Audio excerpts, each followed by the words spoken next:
Them hustle sote, they can't get the power. But now they know they do anything with the power.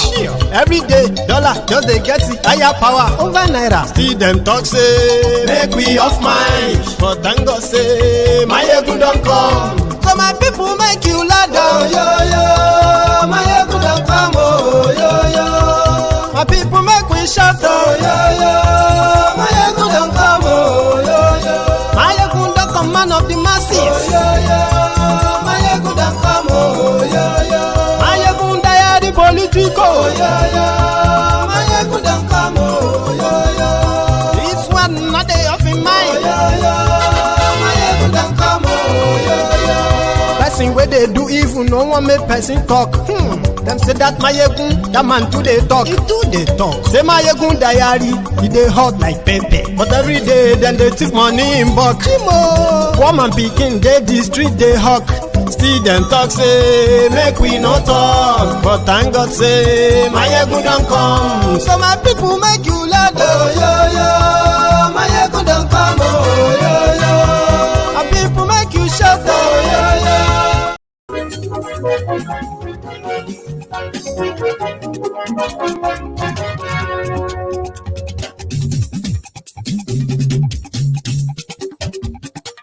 Hello there.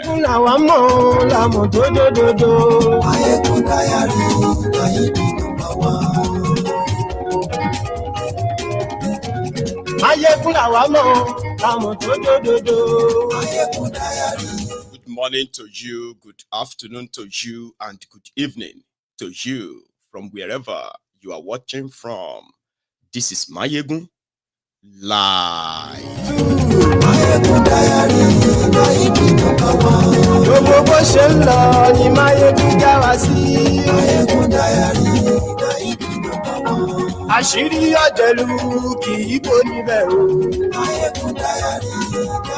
Thank you so much for joining me from wherever you are watching from. Remember, take your time, read the caption of the broadcast, the description of the broadcast, share it, then like it before you begin to engage with it. Godfather is in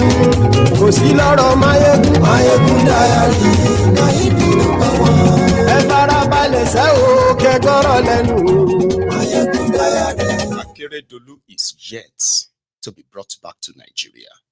Talk less of him being entered, buried. They have already started scandals after his death. The saddest parts, it is turning to Yoruba versus Igbo again.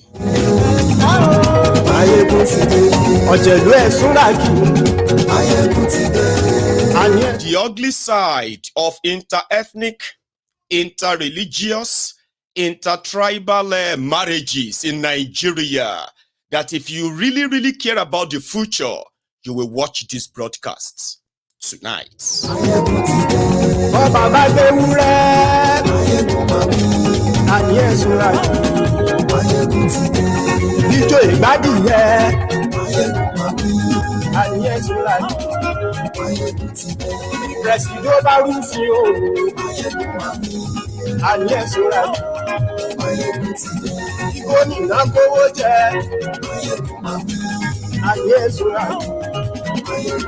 Thank you. Share the broadcast.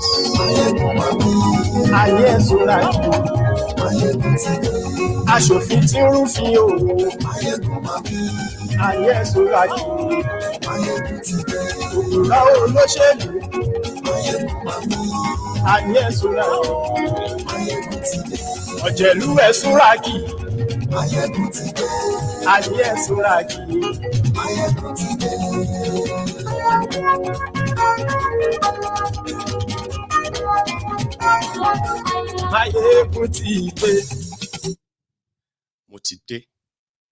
So good morning to you, good afternoon to you, and good evening to you from wherever you are watching from. It is Mayegun Live. Yesterday, we were sort of reporting the obituary of the former governor of Ondo State. And in my presentation, I was able to say that, listen, this guy will mean different things to different people. As much as his last days as their governor is saddled with what became prominent, selfish, and then greed of, clinging to power. Others said, that's just even the last minute, his government in Ondo State has been one of the worst. And he is a very good example of the kind of government he ran in Ondo. But I mean, I kind of would go with that. Say all you have about the man and his government, hold him responsible, including the role played by his wife, a member of his family, hold them responsible. But no, it's not going to really fly that way. They are already taking it to the next level. The name, Betty Akeredolu. Betty Anyanwu Akeredolu, the first lady or former first lady of Ondo State, the widow of Rotimi Akeredolu. It is barely 24 hours after the pronouncement of the death of Akeredolu that the typical lazy-minded freeloaders and people we call the Abolowo cars have taken to the media. Now, this is going to be the backstory. Let's start from here, in case if you haven't seen this. Good morning, my good people of Ondo State. What a black Wednesday. We lost our governor. May God forgive him all his sins, and may God accept him on his right side. Folks, there is nothing that kills a man than having a bad wife. Having a bad wife. You may not know, but I've been following all the events. Akeredolu did not enjoy his last days on earth, despite all the wealth. And this is a big lesson to we that he has left behind here. To we that it's not that money cannot buy you happiness.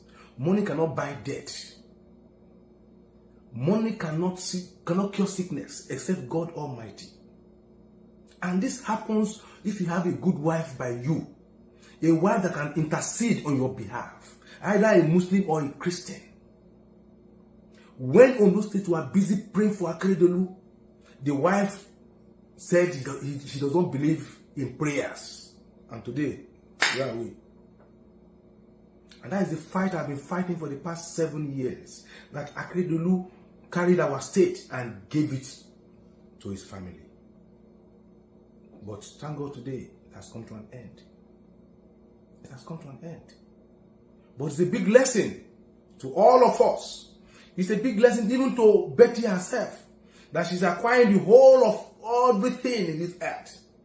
She's acquiring everything on this earth. Having the biggest fish pond in Nigeria. Building the biggest hospital in her village. Turning her village into a Mecca.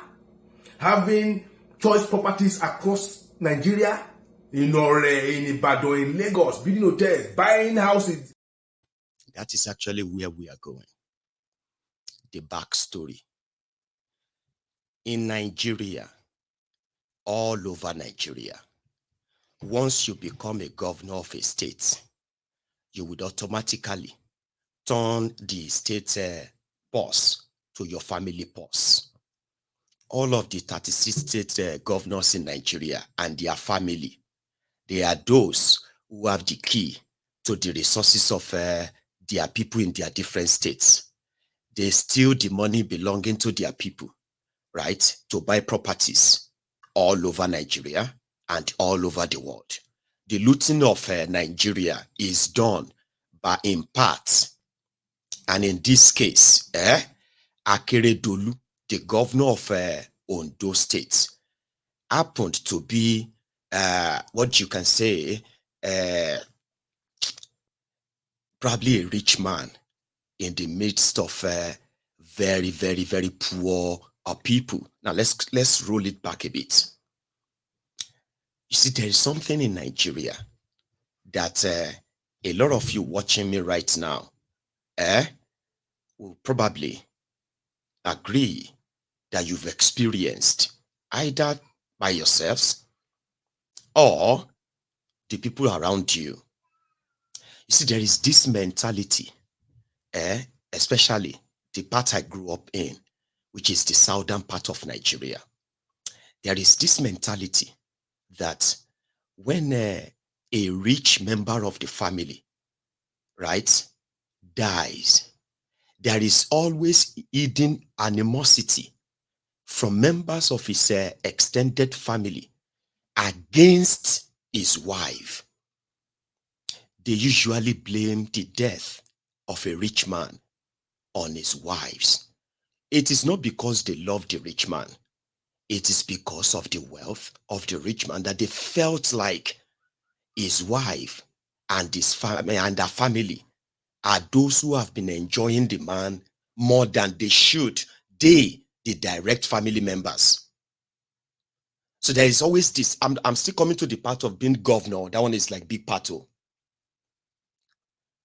So most of the time, because the extended family members are interested in the properties of a dead, rich man, so they will accuse the wife of different things until they will chase her away. Then they will take over the entire properties or assets of that individual. Most times they just chase they don't just chase the family, the wife away, they chase the children away too. And there are many, many children that grew up poor simply because their father died and the members of the family took over that. The asset of their father. In instances where the woman stands her ground and fight through, she will likely completely be abandoned by the entire family for standing her ground and keeping her family assets. So these are, as we kind of started growing up and all that, a lot of people started paying more attention into writing their own wills or putting their own asset in the name of their wives, children, just to at least see what they can save in case of incasity. And for those who know this very well, this is not limited to whether you marry a Yoruba man marry a Yoruba woman, or an Igbo man marries a Yoruba woman, or a Yoruba man marries an Igbo woman. This has nothing to do. In fact, people will agree that as bad as this sounds, and as rampant as they are in most places, they are just like as frowned upon as anything bad in every culture where I come from. In Igbo land, in order to strip a woman of the inheritance or of her family asset, of her husband asset, they could accuse her of witchcraft. They could accuse her of killing him. But the purpose is not actually because they care about their family member. It is because they actually want to take over his assets. And in this, a lot of people have done so well lately by ensuring that to avoid all these kinds of problems for their family when they die, they began putting things in order. And I have not really seen much of people fighting over assets or accusing somebody who just lost her husband of everything that went wrong with her husband. So it's been a while that I have actually seen this, something like this, okay? Akeredolu, the governor of Ondo State, the only man who authorizes every penny, either spent wisely or stolen when he was governor of Ondo State, is sort of being absolved of all blames. Now, the only difference here is this. Even before I even get to that Akeredolu, you see this issue of blaming the wife for the death of her husband because they want to steal her husband or her family's assets. This has also led to, within, let's say within Yoruba land, there is this what you call the stereotyping. They will say, Ijebus, be careful of Egba. Don't go and marry Egba woman. No. Ijebu or your woman should be very careful of this other man. No. And all of that. So that sentiment also exists within this our region, right? But like I said, a lot of people have learned a lot from what either they themselves suffered due to what happened to their parents, and they didn't want that to happen to their children. Their people have improved on it more and more to the point that you could barely hear that these days. But when it comes to that of those states, Akeredolu and Betty, they have been married for over 30 years. In these 30 years of marriage, Akeredolu was governor for how many years? 7 years or 6, Which means Akeredolu, who has been kind of successful throughout his career, had a Betty, an Igbo woman, as his wife. Okay? 30 years. They built their family. The Lady Betty herself, in her contribution to her family, they built wealth.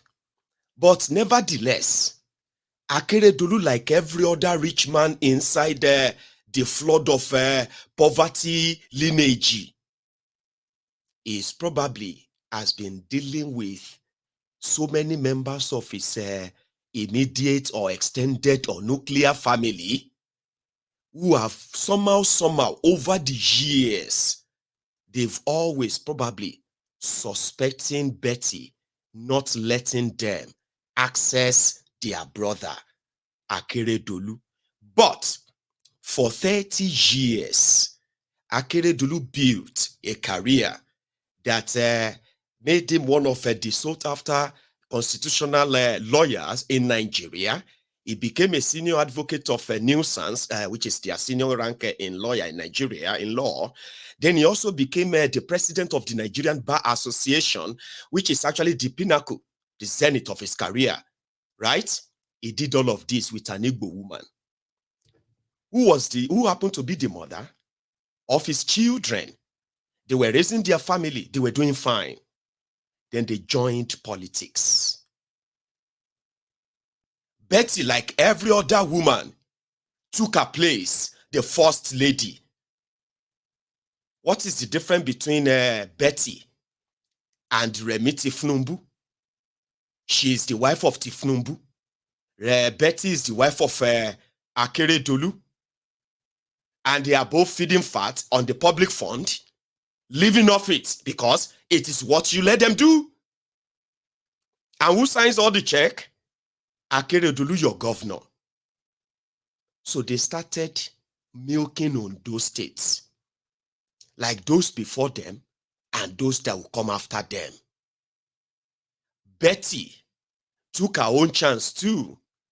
As the husband is stealing, they are taking care of the first lady. As the first lady is taking some, she is extending it to her own member of her family, which is actually what? Feeding fat on public fund.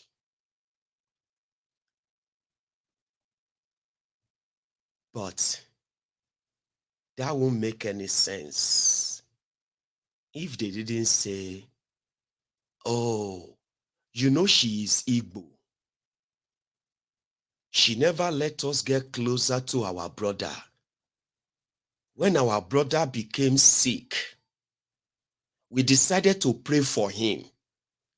She said, she doesn't believe in prayer. This is after 30 years. So, and these family members who now want to offer prayer for leukemia, who want to offer prayer, maybe they were asking her for millions and she's not giving them the money. Now, suddenly, they care about the money of Ondo State that she and her husband and her family have been feeding on. You see, I'm using her family, her husband, herself, her family, her house, because that's how it should be. Whatever crime, financial crime committed in Ondo State, when Akeredolu is your governor, is committed with the approval of Akeredolu, and you have to put them together. That's not what they are doing now. They said a woman that has been with her husband for over 30 years doesn't even know how to care for her anymore. For him anymore. According to them, this Igbo woman, Betty is Igbo now, okay? After 30 years. Now, you see this Igbo woman that has been with her husband for over 30 years suddenly doesn't know how to care for him anymore. And in fact, she actually wants to kill him. In fact, she killed him. We believe she killed him. How? We wanted to pray for him. She did not give us money. She kept him and hid him from us. Meanwhile, Akeredolu would still be alive if not because of this Igbo woman. Because they have a demography or the demographic of people they actually want to appeal to. It is now, because you know what, before now, in Ondo State, there's something they call the government of the father, of the mother, and the only son. That is the government of Akeredolu in Ondo State.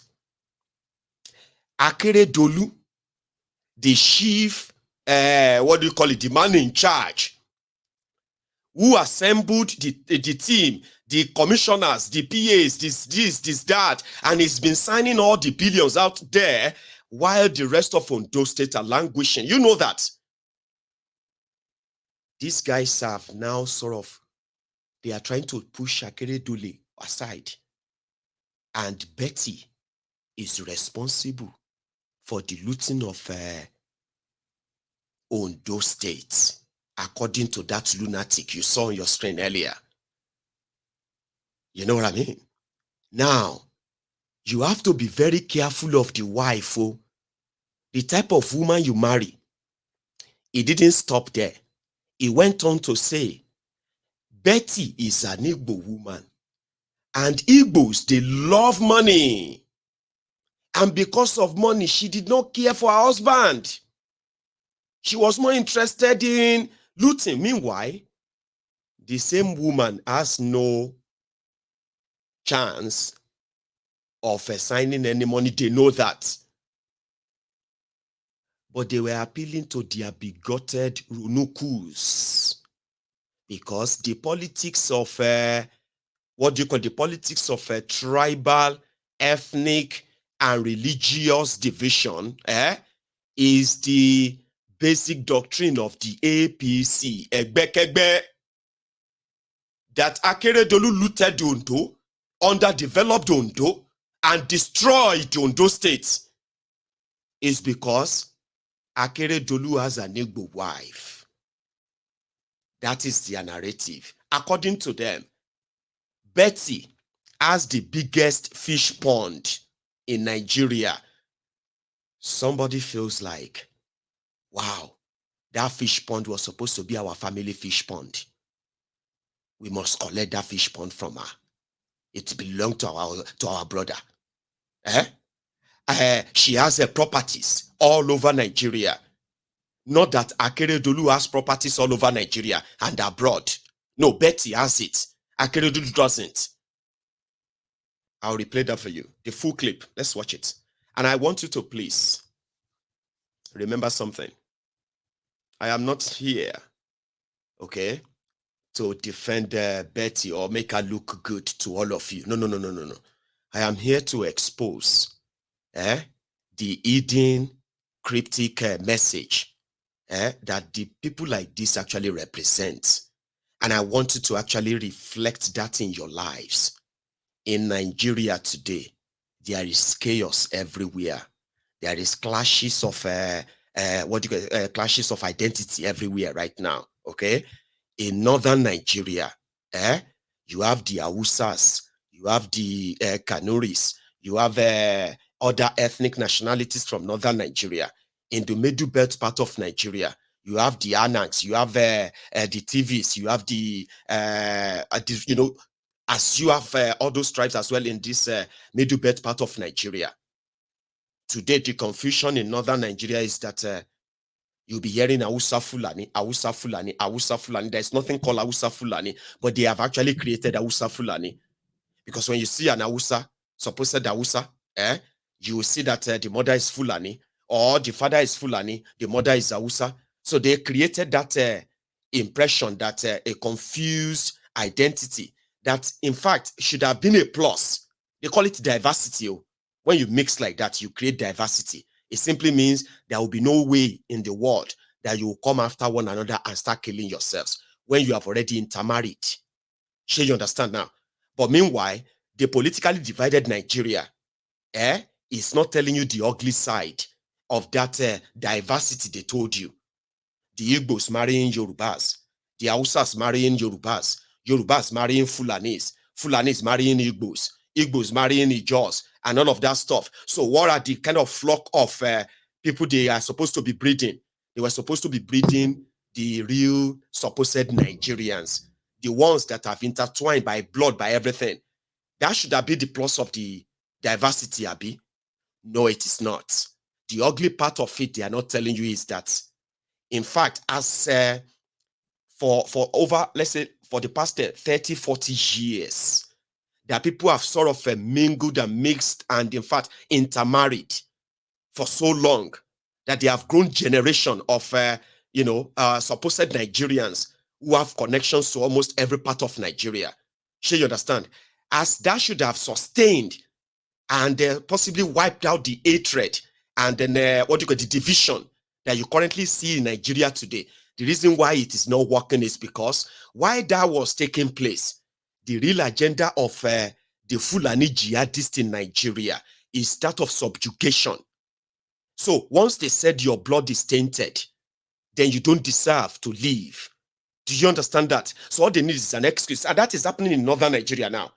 The victims of most of the terrorism in northern Nigeria are the Hausas. When you now begin to come to the middle belt part of Nigeria, where some of them even speak Hausa, to let you understand the type of integration, diversity they talk about, that should have been a plus. In the middle belt, they speak Hausa.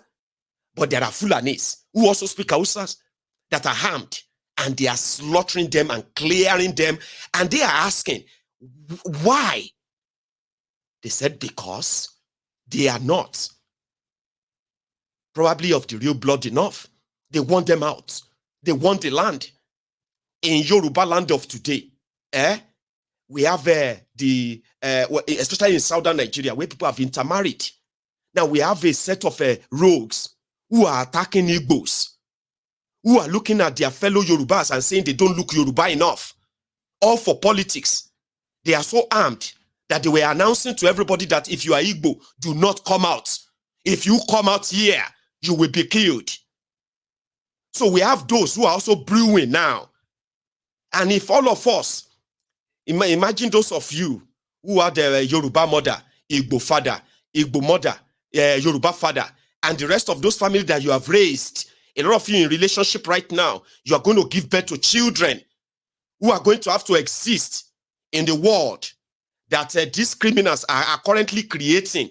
And that word is the word of identity crisis. And look at it. That's what I want you to pay attention into in this clip. It is not for now. You see all these low lives, these myopic, little-minded, bigots. They are short-sighted. We know. But you see the damages of what they are planting. If all of you are not paying attention, you will be contributing to a future disaster that you will look back and say, again, how did we get here? A lot of children today are being questioned if they are Yoruba enough or not. By who? By the rogues who are defending APC. Egbekegbe. Those who will never take responsibility for their own actions. And they will point the fingers at somebody else. And others will tell you, that's exactly what the Igbos are. That's exactly what the Yorubas are. Because the Igbos themselves are already looking at, I feel sorry for those who are marrying into this tribe.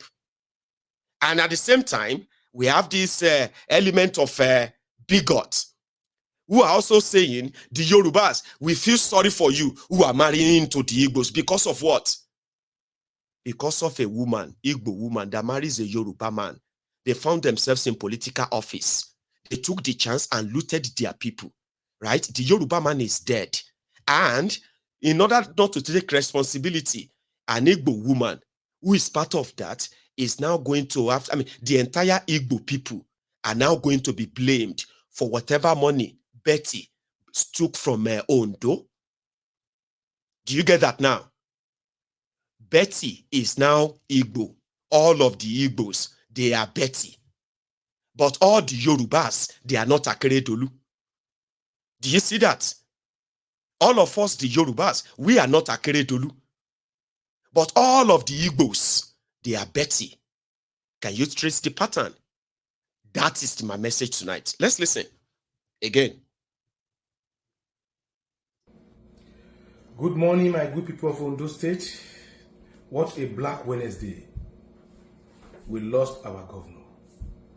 May God forgive him all his sins, and may God accept him on his right side. Folks, there is nothing that kills a man than having a bad wife. Having a bad wife. You may not know, but I've been following all the events. Akeredolu did not enjoy his last days on earth, despite all the wealth. And this is a big lesson to we that he has left behind here. To we that it's not that money cannot buy you happiness. Money cannot buy death. Money cannot cure sickness except God Almighty. And this happens if you have a good wife by you. A wife that can intercede on your behalf. Either a Muslim or a Christian. When Ondo State were busy praying for Akeredolu, the wife said she does not believe in prayers. And today, where are we? And that is the fight I've been fighting for the past 7 years. That Akeredolu carried our state and gave it to his family. But thank God today, it has come to an end. It has come to an end. But it's a big lesson to all of us. It's a big lesson even to Betty herself. That she's acquiring the whole of everything in this earth. She's acquiring everything on this earth. Having the biggest fish pond in Nigeria. Building the biggest hospital in her village. Turning her village into a Mecca. Having choice properties across Nigeria. In Ore, in Ibadan, in Lagos, building hotels, buying houses. They bought all the streets in Ibadan. They bought almost all the houses in Owo. Where are we carrying all this to? Nowhere. Today, Akeredolu is gone. Money cannot save him. I told you, bad wife.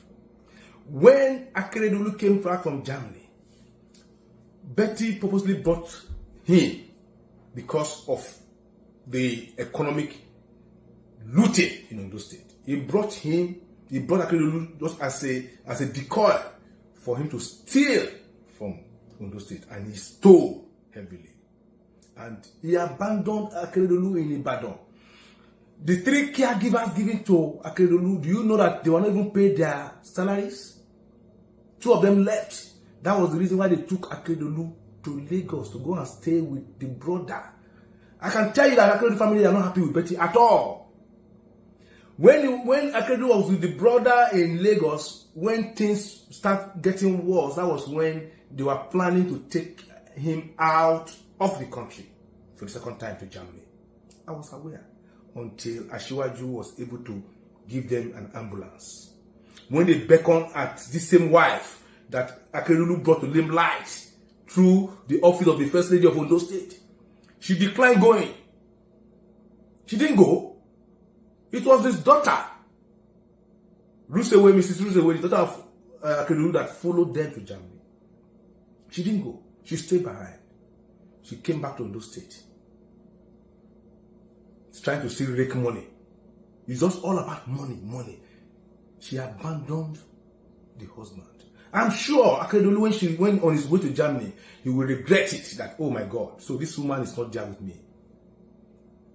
No matter how bad the Yoruba woman is, I'm not tribal here. I'm just telling you the reality. A Yoruba wife will not abandon the husband at that critical hour. How would it have been so good, so nice that we heard that Akeredolu died in Germany in the hands of Betty? But Betty was in Akure, was in Akure gallivanting, supervising how to steal money, supervising how to build hospital, supervising how to fish pond.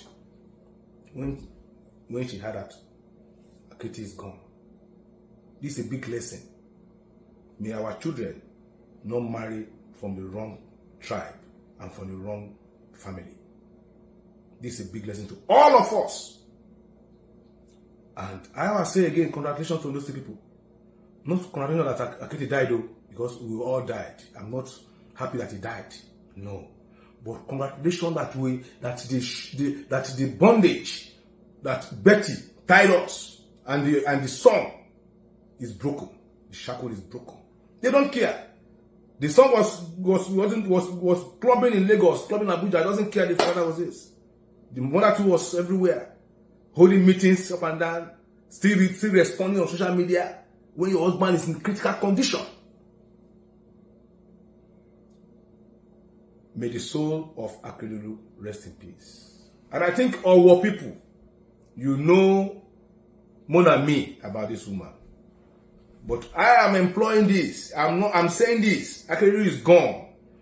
He has gone to rest. But the loot stolen by Jide, stolen by Betty, those houses they bought, all those properties, the FCC has to come and scrutinize them. No sentiment at all. No sentiment. My heartfelt goes to the people of our war and our kingdom. I know he has offended you guys too. That's Akeredolu, but my heartfelt still go to you guys. My condolence to the Lord of war and to all the people of war and to the entire people of Ondo State. God bless you. Nuisance Lele. Nuisance Lele. Number one, is not sad that Akeredolu is dead. You can tell he's very happy. That is why he went for a shower, shaved, put on his best clothes, look for a sunshade inside the house, put on his jewelry, and turned on his camera. So it's not sad that Akeredolu is dead. And you can all conclude that he is personally more interested in Betty as a woman. And then he advised the young people that they should not marry from the wrong tribe. He said Betty used Ondo State money to develop his state, Imo State, and then his village. She has the biggest fish pond in Nigeria. It's pretty much like just mostly personal. And I think it actually reeks of jealousy. Then he played his tribal card. I'm not trying to be tribal here. I'm not trying to be tribal. If Akeredolu had married a Yoruba woman would never abandon him. Haba.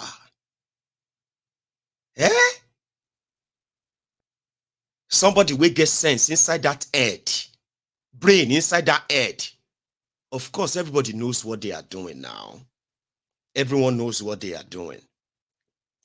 A Yoruba man, a Yoruba woman, Igbo woman, Igbo man will not leave you or this or that. And you are who exactly?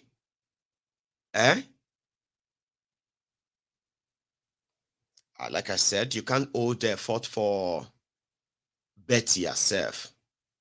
Okay?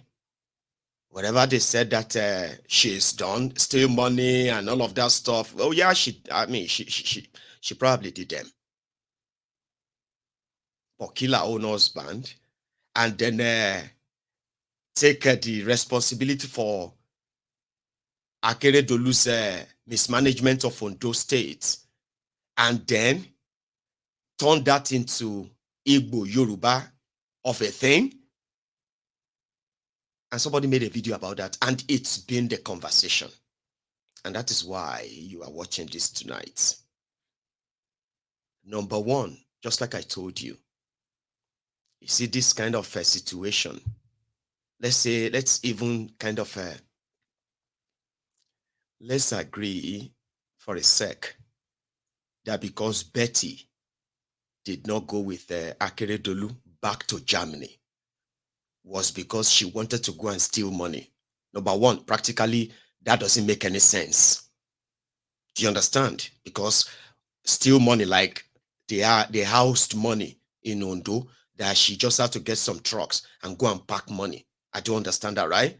But I mean, he said because she wanted to go and grab some money for herself. That's why she didn't go. Now that Akeredolu himself has not actually been brought back into Nigeria as it is, you know. So, which means that Betty should currently be mourning, right? And in no reasonable sense, okay, should anyone expect her to actually be everywhere in this instance? But let's even like say, in fact, there's no point in even like agreeing in whatsoever way. Okay, Akeredolu's body is yet to be brought back to Nigeria, right? And the Igbo people are to answer the question for why Betty married a Yoruba man, and the Yoruba man fell ill and died of cancer, but she didn't save him. And therefore, the Igbo people, wherever you see them, they must be very, very bad. Is that not the message there, right? So for those of you who come from Imo State, who knows Betty and her village very well, is that true that Betty's village is now like a Mecca? That Ondo State money has been used to probably, there's actually like a small London in Imo State built by Betty that the people of Imo State are probably not aware of. These guys don't really have to give any figure. Do you understand? They understand the demography that they are addressing. And who is Betty? Betty Akeredolu.